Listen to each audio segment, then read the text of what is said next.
The problem of child sexual abuse is, of course, not new. Advances in technology have, however, been a boom for child predators and child sexual abusers. For the past 2 decades, we, the general public, the media, the technology sectors, and our political and spiritual leaders have all been too slow in responding to this problem that victimizes the most vulnerable among us. We must stop talking about the problem, we must stop wringing our hands in despair, and we must stop asking someone else to solve the problem for us. We must start acting quickly and aggressively and with the same sense of urgency that we would if our own child were in harm's way. And if we don't, then history will rightfully judge us as harshly for our inexcusable failures. With action as a top priority, I'd like to talk from a technological perspective about what we are doing to protect children online, how these efforts can be improved, what innovations we should be working on next, and what we should not do to hinder these efforts. I was part of the Microsoft-led team that in the mid-2000s developed photo DNA, a technology for finding and removing previously identified child sexual abuse material, CSAM.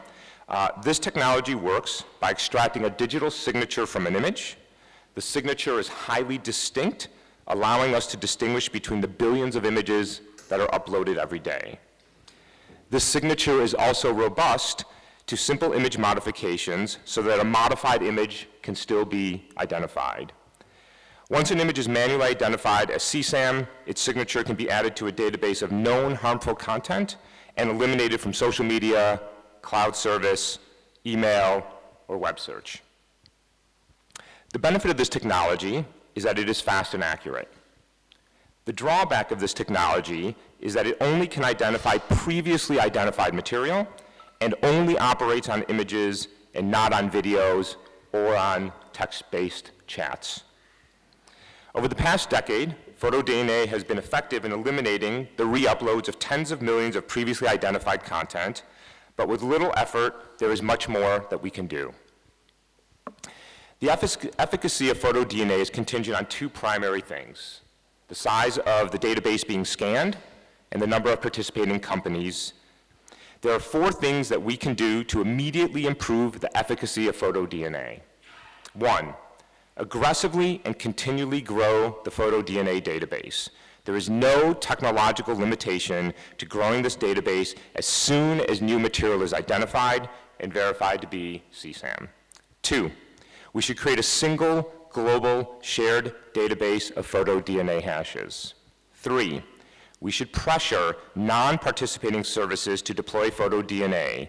There is no technological reason why any online service cannot deploy this technology. And 4, continue to make photo DNA and the corresponding database freely available to all participating services for the use in disrupting the global distribution of CSAM. Photo DNA is a passive technology, waiting for a user to upload content. In addition to this passive approach, we should aggressively deploy active web crawlers that, with the help of photo DNA, can identify content being shared on non-participating and at times adversarial services like 4chan, 8chan, and the like. To this end, I draw your attention to the efforts of the Canadian Centre for Child Protection and their Arachnid web crawler, which has proven to be incredibly effective in scanning the web actively. Once material is detected and verified to be CSAM, it can be added to the photo DNA database and a takedown notice sent to the services hosting the material. For the latter, online services must adopt a less adversarial approach. I'm looking at you, Google. When it comes to CSAM takedown notices, I draw your attention again to the Canadian Centre's proposed framework for a more efficient way to quickly and accurately remove CSAM once it's identified by trusted partners.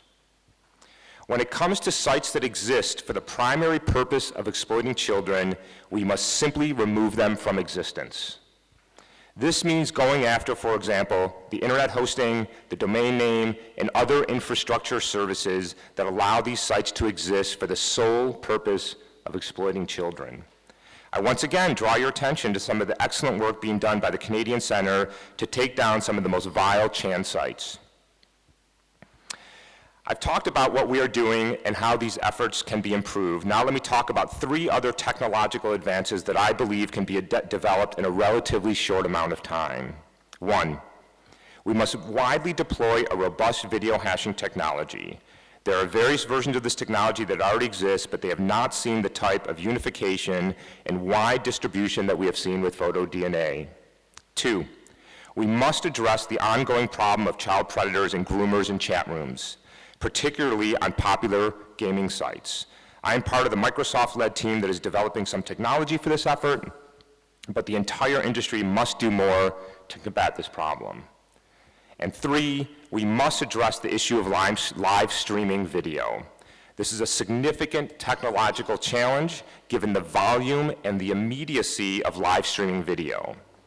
My research group, however, has found that in analyzing everything from conspiracy to fake news videos, the comments, not the content, but the comments associated with the video contain telltale signs of their content. I propose that we turn our attention to how users are engaging with this content as a signal of the contents of the live stream video. This promises to be a computationally more tractable approach to monitoring live streaming video. And lastly, let me mention one thing that we should absolutely not do, and here I'm going to echo some of the thoughts of Ernie. Last year alone, the National Center for Missing and Exploited Children received over 18 million reports to their cyber tip line. A staggering 2/3 of these, 12 million, originated from Facebook's Messenger service.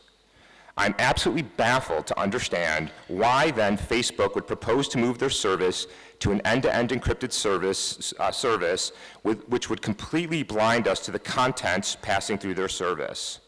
While there are serious privacy issues that we should be discussed, simply turning off the lights, burying your head in the sand, and pretending that you don't know of the horrors on your service shows a level of moral failing that is simply impossible to understand.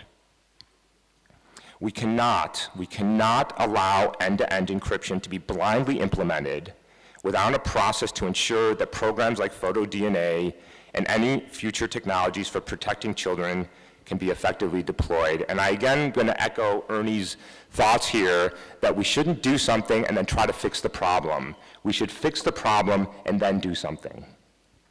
I've talked about technology that has been developed, how it can be improved, and what technologies we should and should not deploy in the future. Technology, however, is only part of the equation to combat the global plague of child sexual abuse. The technology sector has had 15 years to get their house in order, and they haven't. We cannot simply continue to beg and plead for them to do better and expect anything more than what we've gotten over the past decade and a half. Our political and spiritual leaders must lead on this issue.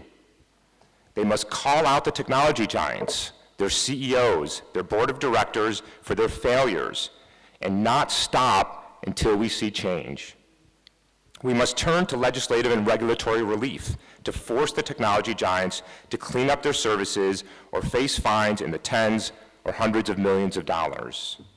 And we must turn to the advertisers that are largely fueling the technology industry and insist that they withhold their advertising dollars until the technology sector cleans up their services. While there are legitimately challenging technological problems out there, we are not doing nearly enough to protect our children online. The barriers today are not technological, nor are they legal, but they're rather one of corporate greed, a lack of will, a lack of moral leadership, or simple indifference, each of which is simply inexcusable. We can and we must do better. Thank you.